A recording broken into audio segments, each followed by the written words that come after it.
souvent des exemples surtout de gens qui ne sont pas d'ici. Tu vois, dire Bill Gates, il a drop out de l'école, Zuckerberg, ok, mais c'était des passionnés de ce qu'ils faisaient. Et eux, ils n'avaient pas nécessairement besoin de l'école pour apprendre ce qu'ils sont en train de faire.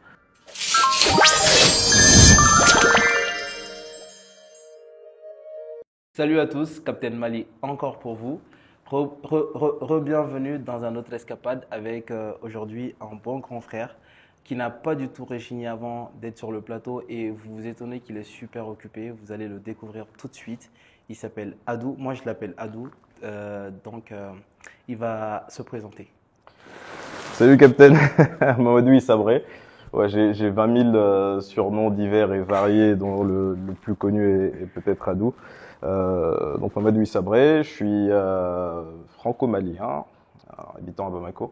D'accord. Dans mon activité professionnelle principale, on va dire, je suis un peu un touche-à-tout aussi sur beaucoup de choses, mais mon activité principale, c'est que je dirige une entreprise de cimenterie. Donc une cimenterie qui est installée ici, qui est la deuxième cimenterie du Mali en termes de capacité. Et une cimenterie qui sponsorise la salle African Fight Sport Academy. Entre autres, de laquelle je suis également adhérent à mes heures perdues quand c'est pas le ramadan et qu'il faut pas que je dorme. Et dans tes 20 000 surnoms, est-ce qu'il y a un surnom spécifique au sport? Non, je pense pas qu'il y en ait un spécifique au sport. Non, aucun. Bon, après, j'ai fait pas mal de sports différents. Ah ouais. J'étais d'abord beaucoup footeux. Je le reste un petit peu encore, même si je suis vieux maintenant. Mais j'étais d'abord beaucoup footeux. T'as pas les barbes blanches encore? Non, mais bon, ça va pas tarder, je pense. En tout cas, moins de cheveux là-haut qu'il y en a en dessous. Mais heureusement qu'on a des chapeaux. Ouais, voilà, exactement. Tu comprends pourquoi je suis habillé comme ça. Ah non, mais c'est stylé. On va dire, tu auras l'award de la personne la plus fraîche qui a été sur ce plateau. C'est gentil. C'est pour cacher ma calvitie. Je l'avais même pas remarqué. Donc ouais, non, je le cache bien. Donc j'ai été très footeux. J'étais très footeux, mais aussi beaucoup de sports de combat. J'ai commencé par du judo très jeune. Ici surtout au Palais de la Culture, je vais avoir 5-6 ans. 5-6 ans? 5-6 ans. Du coup, t'es franco-malien, t'étais en France quand et t'es revenu là? Alors, j'ai grandi ici. D'accord. J'ai grandi ici, je suis parti à mes 16 ans, après mon bac. Ah d'accord. Donc j'ai passé mon bac ici à Liberté, je suis allé, mon parcours un peu classique, classe préparatoire aux grandes écoles là-bas. Ensuite, école de commerce, donc Subdeco à Reims. J'ai commencé à bosser en France. Et ensuite, je me suis un petit peu expatrié, mais pas très longtemps au Luxembourg. Et du Luxembourg, je suis rentré. Donc je suis rentré en 2017. Luxembourg, tu faisais... De la finance. J'ai une formation financière initialement, je faisais de l'audit de base. Bon après, comme je te dis, je suis un peu touche-à-tout sur beaucoup de choses, tu vois. Sur beaucoup de choses. Est-ce que c'est une spécificité sur les franco-maliens parce que coach Sora est passé ici, lui aussi il disait que c'était soit le foot, soit... Est-ce que c'est une spécificité sur les franco-maliens des sports?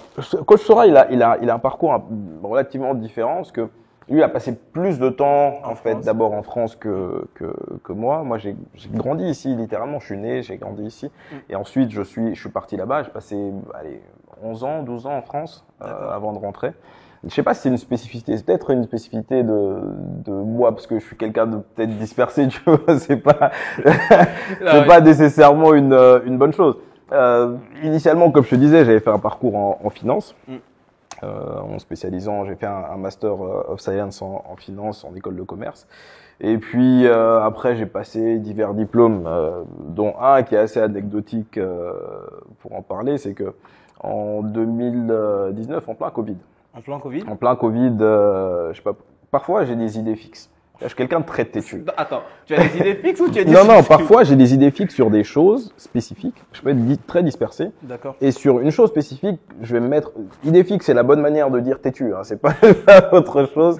Politiquement correct. Très têtu sur quelque chose. Et je sais pas pourquoi, je me suis mis en tête de passer un diplôme de droit.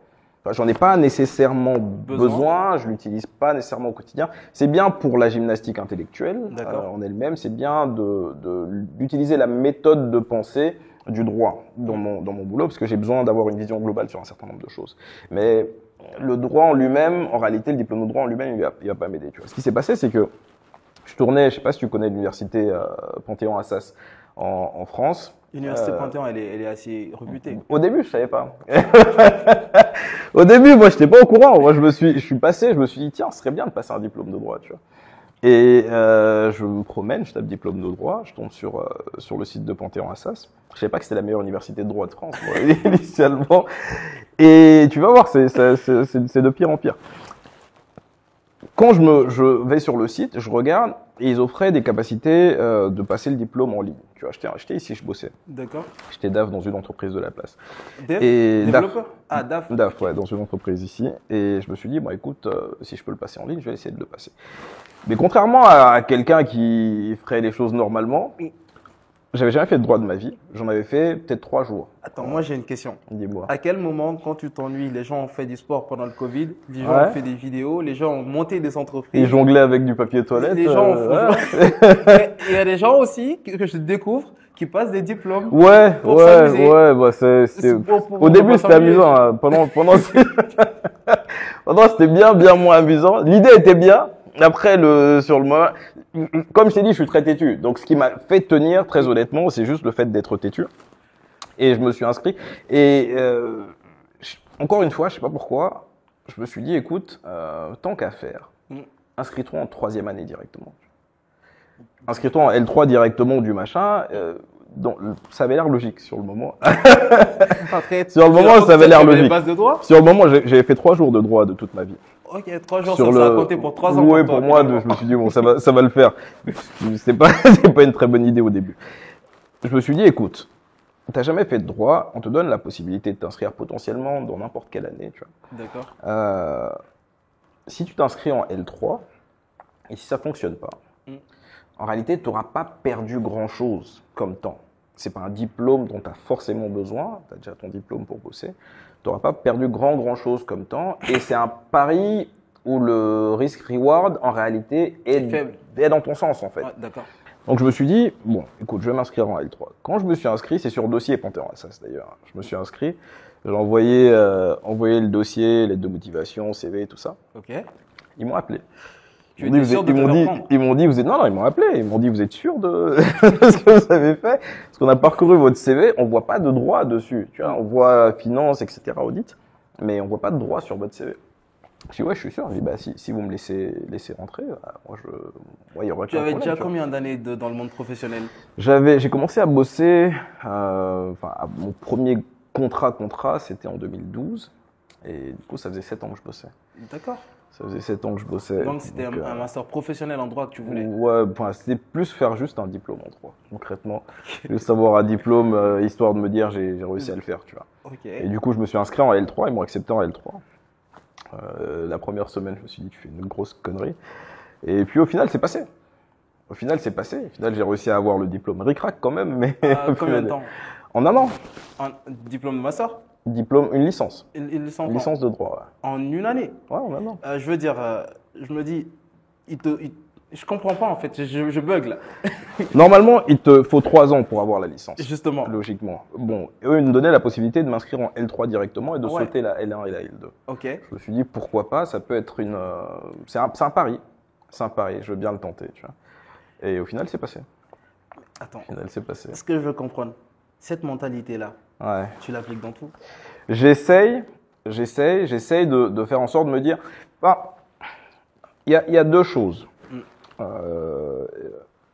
La première des choses, c'est que si tu as compris le fonctionnement de quelque chose, si tu as compris le modus operandi de tout, et tu as le manuel, c'est beaucoup plus facile. Après, tu dois juste changer quelques paramètres. Tu dois moduler. C'est tout.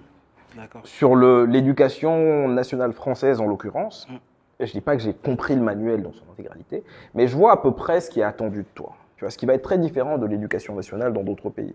Et je vois à peu près ce qui est attendu de toi. Et dans ce cadre-là, évidemment, tu vas pas aller t'inscrire en 3e année de médecine en te disant j'ai compris comment ça fonctionne, tu vois. Mais dans ce cadre-là, sur des choses où il faut beaucoup apprendre, beaucoup pratiquer et avoir les codes, en réalité, c'est beaucoup plus simple de leur appliquer, tu vois.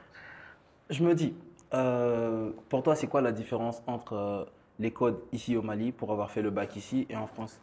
Bon, j'ai fait un bac français ici. D'accord. Aussi, je fais un bac français ici, mais j'ai la particularité d'avoir été dans le système entre guillemets malien jusqu'en 9e.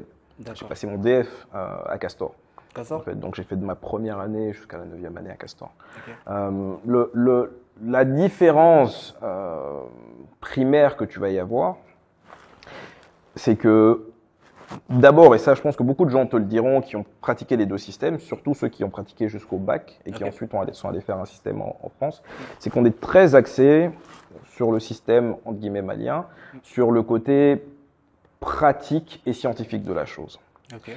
L'habillage est peu important. Ça, je m'en suis beaucoup rendu compte, surtout en classe préparatoire.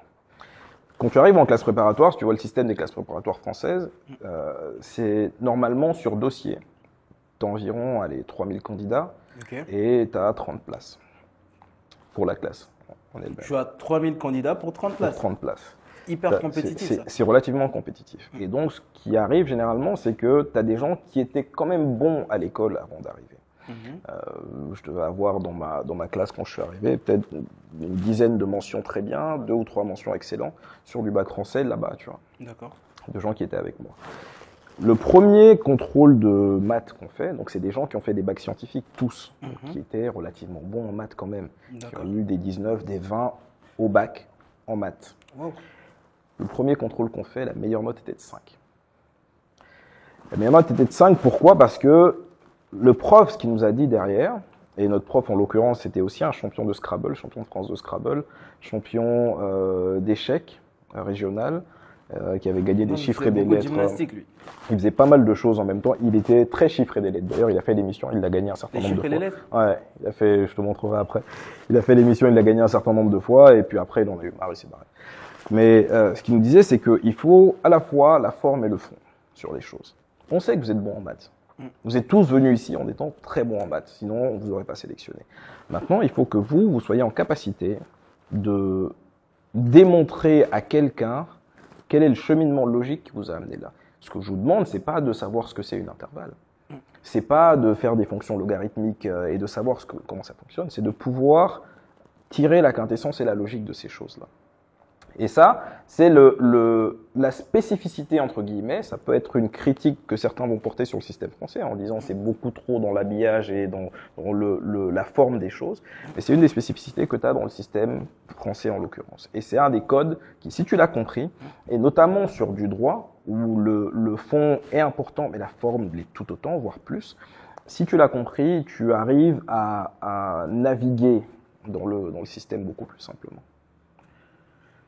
On est passé de maths en droit, de droit en maths. Quand je te disais que je t'ai dispersé, tu commences à comprendre maintenant pourquoi. Maintenant, je veux comprendre. En fait, quand tu es venu ici, tu entreprends depuis quand? J'entreprends pas. Là, je suis directeur général d'une société qui est installée d'un groupe. D'accord. Un groupe qui est installé. On a notamment des intérêts sénégalais qui sont dedans. C'est une société ciment et matériaux du Mali qui produit environ une capacité installée de 800 000 tonnes de ciment par an. Donc, ce qui nous place en termes de capacité au numéro 2 au niveau national. Numéro 2 derrière? Derrière, bon, je ne veux pas citer les noms de mes concurrents. C'est pas, parce que j'ai pas le droit surtout, mais je ne veux pas citer, mais il y a 2 autres cimenteries, c'est très facile à trouver. Numéro 2 derrière la cimenterie indienne en termes de capacité, et ensuite l'autre cimenterie vient. Donc c'est un secteur qui est relativement compétitif, aussi très, j'allais dire gangréné, mais c'est pas le mot, par la concurrence de l'importation. D'accord. Parce qu'on a beaucoup de. Vous produisez ici? Nous, on produit ici. Ah oui? On produit exclusivement ici. On a une unité de production qui est installée à Diago, à Diogar. C'est pour ça que souvent tu me dis que tu es à Cati. Voilà pourquoi je suis souvent à Cati. Pas pour autre chose. Pas que je crois que je vais faire quoi que ce soit là-bas. C'est pour ça que je suis à Cati. Non, on n'a rien dit. Non, faut clarifier. C'est mieux. Après, moi, je me dis, en fait, après tout ce parcours, est-ce que tu as un truc spécifique à adresser? Parce que de plus en plus, on a le message qui circule sur les réseaux sociaux partout, comme quoi, en fait, les études, ça sert à ceci, ça sert pas, c'est comme si. En fait, il y a des préjugés sur les études en suivant des modèles de réussite, pour moi, qui ne sont pas forcément les bons. Je suis d'accord avec toi. Il n'y a pas nécessairement de bons modèles de réussite. en réalité. Il n'y a pas de recette miracle, sinon ça aurait été très très simple. Il y a des gens qui n'ont pas nécessairement fait d'études et qui ont réussi, avec les qualités qu'ils avaient. Des gens qui ont fait de longues études qui n'ont pas réussi, ou d'autres qui ont fait de très longues études et qui ont réussi. Tout, c'est encore une fois, on en revient au risk-reward. D'accord. Partir du principe que, ok, un tel a drop out de l'école et du coup a réussi, est devenu milliardaire. Donc ça veut dire que même si je drop out de l'école, je peux devenir milliardaire. Tu as beaucoup plus de chances de te casser la gueule. Si tu regardes, c'est une fonction de statistique et de proportion. Il y a plus de proportion de gens qui sont allés à l'école et qui ont réussi quand même s'ils ne sont pas arrivés à un niveau de vie, entre guillemets, parce que ce n'est pas que ce que tu vas gagner en termes pécuniaires qui va faire ton niveau de vie, même s'ils ne sont pas arrivés à ce niveau de revenu qui est extrêmement important, il y a beaucoup plus de proportions de gens qui se situent dans la moyenne et qui sont sortis de l'école que de gens qui sont barrés de l'école simplement et qui ont réussi. L'exception fait toujours beaucoup plus de bruit, en réalité. Et il y a une bonne raison pour laquelle ça fait du bruit. C'est que c'est une exception, en réalité. Si tu vois que les gens pointent, en fait. c'est attractif. C'est attractif. Et si tu vois que les gens pointent du doigt et mettent en exergue quelqu'un qui a arrêté l'école ou qui est sorti du système éducatif et qui a quand même réussi, parce que c'est rare. C'est parce que c'est rare. Et donc ça, juste ça doit te faire te poser des questions dessus. Parce qu'il n'y a pas nécessairement de modèle, il n'y a pas nécessairement de recettes préécrites. Il y a un certain nombre de prérequis, à mon sens. École ou pas école. D'accord. Ce certain nombre de prérequis-là, dans le premier de ces prérequis-là, c'est de te donner au maximum pour être un spécialiste dans ce que tu es en train de faire. À partir du moment où tu te dis, ok, un tel est sorti de l'école, on prend souvent des exemples surtout de gens qui ne sont pas d'ici. Tu vois, dire Bill Gates, il a drop out de l'école, Zuckerberg, ok, mais c'était des passionnés de ce qu'ils faisaient. Et eux, ils n'avaient pas nécessairement besoin de l'école pour apprendre ce qu'ils sont en train de faire. Et ajoute à cela le fait qu'ils aient un plan. Ils avaient un plan. Ça vient pour moi en second. Ça vient pour moi en second. Le fait déjà d'être spécialiste, tu peux avoir un plan sur quelque chose et te casser la gueule. Et te casser la gueule. Si tu n'as pas cette dédication-là, si tu n'es pas dédié à ton craft. Et c'est à cause de toi que je suis en train de me mettre à parler en anglais alors que je ne devrais pas. Mais j'ai même pas parlé. Non, parce que j'ai vu ton interview de la dernière fois là et que tu te mettais à parler anglais. Là, c'était à cause de l'invité. Donc, bah, tu vois, ça découle. C'est une chaîne. Si tu n'es pas dédié complètement à ce que tu veux faire, et dans ce cas-là, que ça soit une obsession quasiment, le plan ne te servira pas à grand-chose.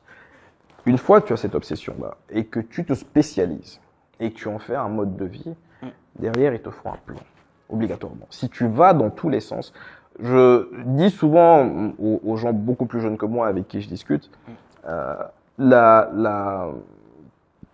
le prérequis pour quelqu'un qui veut réussir, pour moi, c'est d'avoir une réflexion de type séquentiel. D'accord. C'est de savoir que tu dois passer d'un point A à un point B, un point B à un point C, etc. Et d'avoir le cheminement dans l'esprit. Tu peux être dispersé sur beaucoup de choses, mais sur chaque chose que tu vas prendre, il faut qu'il y ait un cheminement logique dessus. Si tu n'as pas ça, tu vas soit échouer, soit perdre énormément de temps avant de réussir. Ça ne garantit rien, évidemment, mais c'est le meilleur moyen de mettre toutes les chances de ton côté. Parce que sinon, tu risques de te perdre. Est-ce que tu as une anecdote où tu as appliqué j'imagine que tu l'appliques dans tout ce que tu fais, mais une situation qui serait, on va dire, spécialement intéressante pour l'audience, par exemple?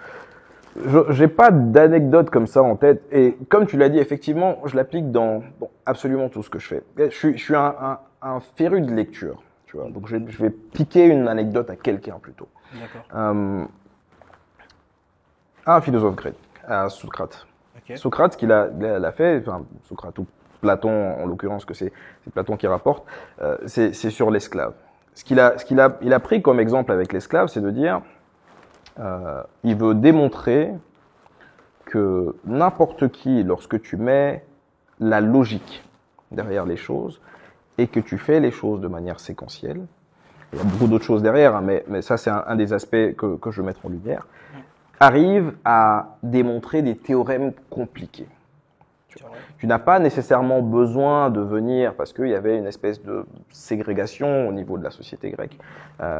Tu n'as pas nécessairement besoin de venir d'une famille particulière ou d'une classe particulière pour pouvoir avoir un mode de réflexion qui te permet d'arriver à une séquenciation logique. Et je veux rappeler qu'en ce temps-là, je pense que la connaissance était réservée en fait. Exactement. Elle était réservée à une certaine classe. Exactement. On donnait l'inaccessibilité, on se donnait en fait l'impression de l'inaccessibilité de la connaissance à des classes plus basses. C'était un moyen, bon, je suis pas sûr que ça soit resté que à ce temps-là. En réalité, si tu regardes un petit peu, c'est mieux déguisé, c'est mieux maquillé aujourd'hui, mais c'était très visible en ce temps-là. La connaissance était une denrée de luxe. En réalité, l'éducation était une denrée de luxe. Ce qui faisait que dans ces sociétés-là, on faisait en sorte de prendre les enfants des familles. C'est une perpétuation, on va dire, du système d'élite. Conserver le pouvoir dans la famille. Exactement.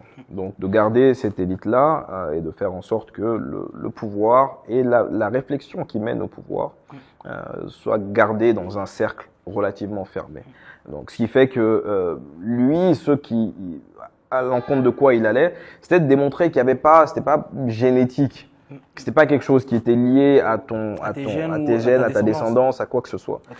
Il faut simplement avoir cette méthodologie de réflexion là. Et c'est quelque chose qui m'a relativement marqué. C'est que une fois que tu as compris ça, tu ne te mets pas de carcan. Tu ne te dis pas, ok, je suis limité par ma provenance, je suis limité par mon ascendant, je suis limité par ma lignée ou quoi que ce soit. Ce qu'un tel peut faire, je peux le faire aussi. Si je suis le même cheminement logique et que je me mets les moyens de mon côté aussi pour y arriver. Ce qui va, comme je t'ai dit, je suis dispersé mais je retourne sur mes pattes, ce qui va expliquer également pourquoi je me dis, ok, sur un diplôme de droit, même si j'ai jamais fait de droit, il y a des gens qui arrivent certainement à le faire. Le cheminement logique ne doit pas être très différent. Voilà les moyens que je considère devoir mettre en place pour pouvoir le faire. Ok, si j'arrive à le faire, à mettre ces moyens-là en place, la loi de causalité, les mêmes causes produisent les mêmes effets. Donc ça devrait passer. Mais moi j'ai deux questions là. Dis-moi. Là tout de suite, ton diplôme, le fameux diplôme de droit, il nous sert à quoi? C'est pas tant le diplôme en lui-même, ça c'était plus un défi personnel. Les compétences. C'est surtout sur la méthodologie de réflexion qu'il y a derrière le droit. D'accord. Bon. Tu n'as pas le même, même s'il y a des choses qui se rapprochent, tu n'as pas nécessairement la même méthodologie de réflexion entre le droit et les mathématiques, entre la comptabilité et la littérature. Tu vas avoir des choses qui se rapprochent. C'est vrai. Maintenant, sur l'idée du droit, c'est de te permettre, en tout cas moi ce que j'en ai retiré personnellement, c'est de te permettre d'avoir toujours la possibilité de réfléchir à une antithèse. Tu peux être convaincu de quelque chose, toi-même, tu peux avoir une thèse bien ancrée sur quelque chose. La réflexion sur l'antithèse est nécessaire, ne serait-ce que pour te remettre en question. La solution peut te paraître évidente, mais il y a toujours une autre solution. Ce n'est peut-être pas la bonne, mais il y a toujours une autre solution. Et pour moi, juste cette méthode de pensée-là, ce processus-là, ce procédé-là, pour moi, ça valait le coup de passer ce diplôme-là. Et puis après, bon, tu as un diplôme... Et là, ça t'aide pour ton travail du quotidien. Ça m'aide tous les jours. Ça m'aide tous les jours. Ça m'aide tous les jours. Ce qui est la difficulté, entre guillemets, moi, j'ai une calvitie quand même, mais je suis pas très. C'est à force de lire la calvitie ou c'est à force de me gratter la tête à faire des diplômes sortis de nulle part. Je suis pas extrêmement vieux. J'ai la chance d'avoir à ce poste-là aujourd'hui à un âge qui n'est pas très avancé. Tu vois, j'ai 35 ans. 35 ans, normalement, c'est des postes, et il y a eu pas mal de directeurs qui se sont succédés avant moi. J'ai eu la chance que le groupe m'a fait confiance pour me mettre à ce poste-là, mais la moyenne d'âge de ceux qui se sont succédés était 5-10 ans au-dessus de ça. Et surtout dans le pays qu'on connaît, c'est très rare d'avoir des jeunes qui soient à la tête. La responsabilité confiée à des jeunes. Exactement, et surtout sur des grosses industries comme ça. Qu'est-ce qui explique toi ça sur longtemps? J'ai eu de la chance. J'ai eu de la chance, on va le mettre sur ça. Moi, je suis croyant, donc je le mets sur le fait que chacun a sa destinée. Et il faut quand même que tu mettes les moyens en œuvre pour pouvoir l'accomplir. Mais le fait est que on m'a quand même confié cette responsabilité-là. Et aujourd'hui, une des plus grosse difficulté dans un poste comme celui-ci, c'est que tu dois être spécialiste dans tout et faire en sorte que tout fasse du sens ensemble. Tu sois sensible en fait à tous les compartiments qui touchent exactement. L'exécution. Exactement. Parce que j'ai occupé d'autres postes, généralement en finance surtout, en tant que DAF. Quand tu es directeur administratif et financier de quelque chose, pour toi, tout ce qui compte dans la boîte, c'est la finance. C'est les chiffres. Et surtout, toi, lorsque tu vas voir le DG, il n'y a pas d'autre problème que lui doit gérer. Ce qu'il doit gérer, c'est ton problème à toi. Ça fait bizarre d'être des deux côtés de la barrière. Tu te rends compte que, en réalité, la même chose que le DAF y pense, toi en tant que DAF, ce que tu penses, le directeur industriel, il pense exactement la même chose. Il n'y a que lui son problème à gérer. Le directeur achat, il va penser exactement la même chose. Il y a que ses problèmes sont les plus importants, sont prioritaires. Donc, en tant que DG, tu dois avoir cette espèce de schizophrénie intellectuelle où tu dois te mettre à la fois dans la peau d'un ingénieur, en même temps d'un financier et d'un comptable, en même temps d'un commercial, en même temps d'un acheteur, et faire en sorte que le tout ensemble fasse du sens. Tu es comme un chef d'orchestre. C'est exactement, c'est exactement la métaphore. C'est exactement ça. Et tu dois savoir gérer les spécificités de chacun également, de chaque département. C'est comme être un entrepreneur en fait, être un DG. C'est vrai, c'est la même chose. En réalité, quand tu te lances dans l'entreprise, un entrepreneur a d'autres contraintes également. Il a la contrainte de se dire, effectivement, il faut que ça fonctionne coûte que coûte. Tu as cette pression-là. Un DG, en tout cas moi, dans la position dans laquelle je me mets, et je me dis, il faut gérer ça en bon père de famille. Il faut que tu fasses fonctionner les choses. On t'a confié une responsabilité. C'est un dépôt. C'est une amana, c'est un dépôt qu'on a fait sur toi. C'est un pari qu'on fait sur toi. Tu peux pas décevoir. Tu dois tout faire pour arriver à faire fructifier ce qu'on t'a confié. Et maintenant, derrière, un entrepreneur a d'autres paramètres de stress. Tu vois. Il se dit peut-être, ok, si ça ne fonctionne pas, comment je vais faire? Tu n'as pas nécessairement ce machin-là. Tu dois tout mettre en œuvre pour le faire, mais tu n'es pas nécessairement dans cette situation de survie, entre guillemets. C'est comme si toi, tu avais tous les éléments et tu devais les faire fonctionner. Exactement. Un entrepreneur, il doit éventuellement créer les éléments. Ouais. Bon, tu dois aussi les créer en réalité, parce que bon, on est dans un environnement qui est ce qu'il est. Il y a des challenges. Il y a des challenges. Qui sont pas prévus. Il y a des challenges qui ne seront jamais prévus de toute façon. Et ça, c'est vrai dans tous les environnements. C'est juste les challenges qui diffèrent. Mais on est dans un environnement où il faut trouver un équilibre à tout moment. Trouver un équilibre. On a une société qui a ses caractéristiques, qui font que ceux qui vont venir avec une recette toute écrite en se disant voilà comment ça doit se passer, j'aime bien parce que tu as des gens qui ont la solution à tout le temps. À l'école, comme voilà, à l'école. C'est exactement ça. Des gens qui vont me dire non mais c'est scientifique, il faut faire ça. Il faut que cette personne-là qui n'arrive pas à faire son travail, il faut que tu arrêtes avec elle. Telle personne, il faut que tu recrutes ça, il faut réduire la masse salariale de ça. Voilà comment ça va fonctionner. C'est des belles recettes. Dans la théorie, c'est très beau. Mais il faut toute une ingénierie sociale, je pense. Il faut surtout de l'ingénierie sociale.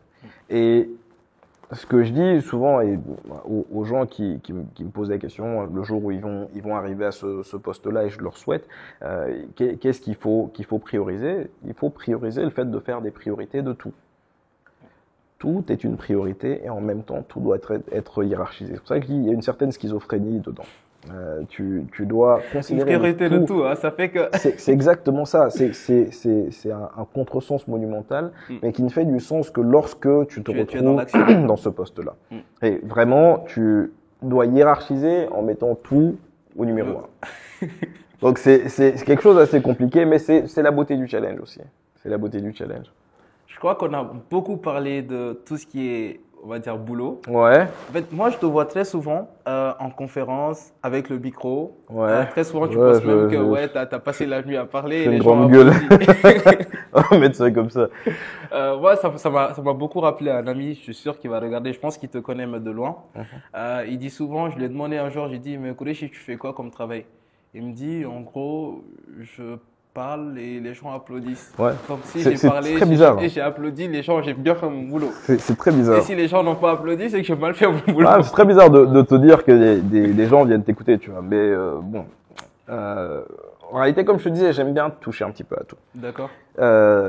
J'ai grandi, entre guillemets, en lisant beaucoup sur la société grecque. D'accord. Sur la mythologie dans un premier temps, parce que tu es enfant, tu as des sphinx, Ils des sont machins. attractifs, leur Évidemment. mythologie. Moi, Là, j'ai même ce sentiment-là qui fait que, en fait, je me dis, on n'a pas poussé nos mythologies à un certain point, à un certain degré. On les a pas rendus attractifs. c'est vrai. On les a pas On les a rendus beaux. pas vulgarisés en réalité à ce C'est ça, point-là. le mot. Mais je sais qu'il y a des gens qui sont en train de travailler dessus.